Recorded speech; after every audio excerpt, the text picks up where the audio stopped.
जय श्री महाकाल सभी साधकों को।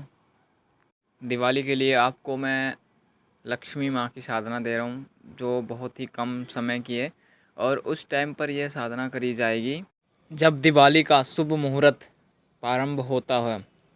उस टाइम पर उसी समय पर यह साधना पूजन जो माँ लक्ष्मी का पूजन होता है, वो पूजन करने के बाद आपको यह साधना करने के लिए बैठ जाना है। आपको यह एक रात्रि की साधना पूरे साल, पूरे जीवन भर आपको धन की कमी नहीं होने देगी। ये बहुत ही गुप्त साधना है। ये आपको जो धन की समस्या चली आ रही है, वर्षों से सालों से चली आ रही है, तो यह मात्र सिर्फ इसमें जो विधान है, सिर्फ इसका 51 माला है। मंत्र बहुत ही छोटा सा है। आपके ये 51 माला से आपकी ज़िंदगी बदल जाएगी। आपको खुद स्वयं नहीं पता होगा कि 51 माला से क्या कर बैठेंगे आप। क्योंकि दिवाली के दिन माँ हर किसी के पास जाती है, हर एक व्यक्ति के पास जाती है, हर एक घर में जाती है, हर एक कोने में बैठती है जाकर माँ। क्योंकि माँ लक्ष्मी को कमला देवी भी माँ बोलते हैं।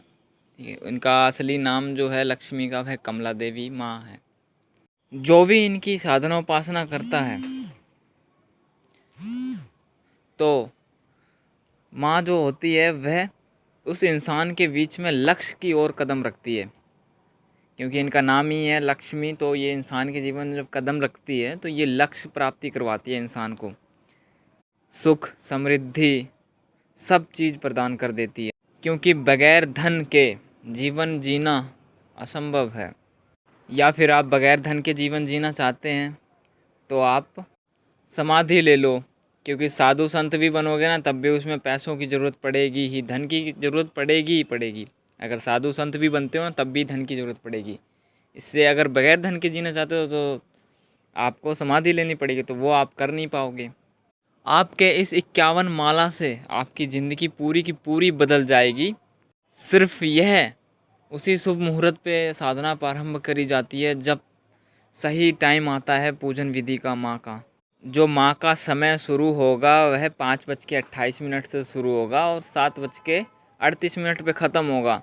तो इस बीच में आपको यह साधना संपन्न कर लेनी है। 51 माला आपको कर लेनी है। इसका विधान मैं आपको बताता हूँ कैसा है।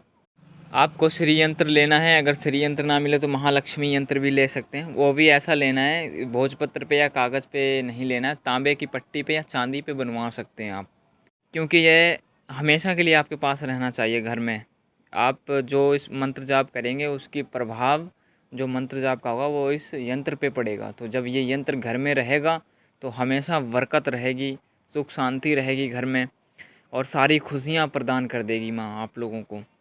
और उत्तर दिशा की ओर आपको बैठना पड़ेगा और आसन जो रहेगा वह कंबल का होना चाहिए, लाल कंबल। और आपने पीले वस्त्र धारण करने हैं, बगैर सिले हुए। धोती भी पहन सकते हैं कपड़ा लेकर, ये 2 मीटर का कपड़ा लेकर आप पीला वस्त्र वो भी धोती की तरह पहन सकते हैं, लपेट सकते हैं अपने चारों तरफ। और जो माला रहेगी वह कमल गट्टे की होनी चाहिए, या फिर आप रुद्राक्ष की माला भी ले सकते हैं।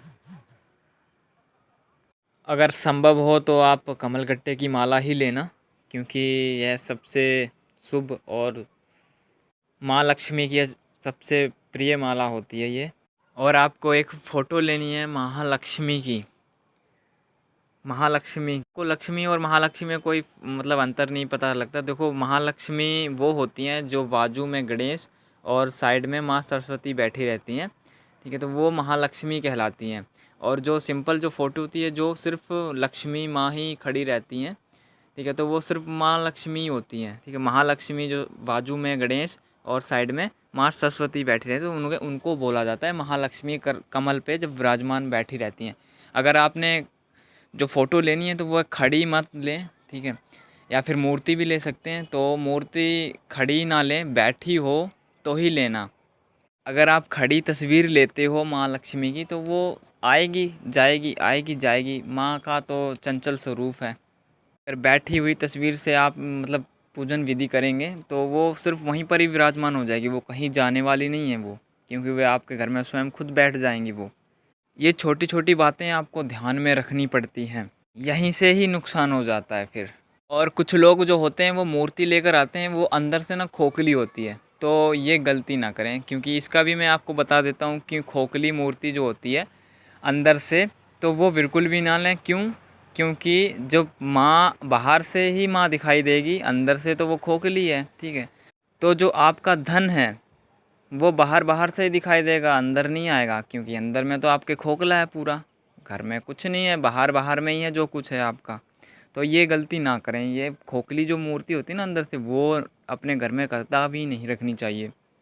और जैसे ही शुभ मुहूर्त प्रारंभ हो, पूजन विधि होने के बाद, आप मतलब सारा कुछ करने के बाद, फिर यह साधना 5:28 से यह जो समय होगा वो शुरू होगा और 7:38 पे ख़त्म होगा। तो इस बीच में आपने 51 माला जाप कर लेनी है। और जो यंत्र है उसको 5 चीज़ों से शुद्ध करना है।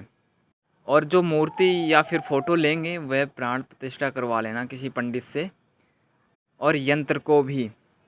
क्योंकि देखो, यंत्र प्राण प्रतिष्ठा होना ज़रूरी है, क्योंकि अगर उसमें ऊर्जा रहेगी और आपके मंत्र प्रभाव से जो आपकी श्रद्धा, विश्वास और जो आपकी लगन है वो सीधा उस यंत्र में जाकर समाएगी, और वो हमेशा के लिए रहेगी आपके पास, जब तक वह घर में आपके पूजा स्थल में वह यंत्र रहेगा। यंत्र को 5 चीज़ों से स्नान करा लेना है। और जो 5 चीज़ें हैं वह दूध, शहद, घी, दही और गंगा जल। इन 5 से स्नान कराने के बाद फिर नॉर्मल जल से आपको धोकर और स्थापित कर देना है उसी वक्त पे। और एक दिया भी जलाना है आपको वहीं पर ही, घी से आपको दिया जलाना है, गाय के घी से। फिर आपको 51 माला इस मंत्र की कर डालनी है, कमलगट्टे या फिर रुद्राक्ष की माला से। मंत्र इस प्रकार है: ओम श्रीं ह्रीं क्लीं कमलात्मिके स्वाहा। इस मंत्र को आपको 51 माला जाप करनी है। मंत्र बहुत छोटा सा, मैं वीडियो में डाल दूंगा। देखो, अगर यह करोगे आप, किसी के आगे आपको हाथ फैलाने की ज़रूरत नहीं पड़ेगी। वह सुख, समृद्धि सब आपके पास आएगा। वो सुख जो भी आप पाना चाहते हैं आपको। लॉकडाउन की वजह से ये सब कुछ हो गया है, लोगों के पास बहुत बहुत गहरे नुकसान पहुँचे हैं, लोगों के काम धंधे भी बंद हो गए हैं। यह प्रयोग कभी विफल नहीं जाएगा। देखो, माँ लक्ष्मी के कभी भी कोई प्रयोग विफल नहीं जाते हैं। छोटा सा भी उपाय करते हैं ना, उसका लाभ 100 गुना मिलता है। आपको किसी के आगे हाथ फैलाने की ज़रूरत नहीं पड़ेगी, धन आपके पास खुद स्वयं आएगा। आपके ऐसे ऐसे मार्ग खुलेंगे, ऐसे ऐसे सब कुछ होगा, खुद आपके पास धन आएगा। आपको कहीं जाने की ज़रूरत नहीं है, कहीं नहीं जाने की ज़रूरत है। बस इसको करो, एक बार करो और जीवन बदलो अपना। मेरा यकीन मारो, कहीं पर भी आपको जाने की ज़रूरत नहीं, इस प्रयोग को कर लेना। सिर्फ 51 माला आपको करनी है और इससे ज़्यादा कुछ नहीं करना है। अपना जीवन खुद अपनी आंखों से बदलते हुए देखोगे। जो मेरी बात पे विश्वास नहीं करेगा ना, वो ज़िंदगी भर पछताएगा, और जो करेंगे ना वो हमेशा लाभ पाएंगे। जय श्री महाकाल।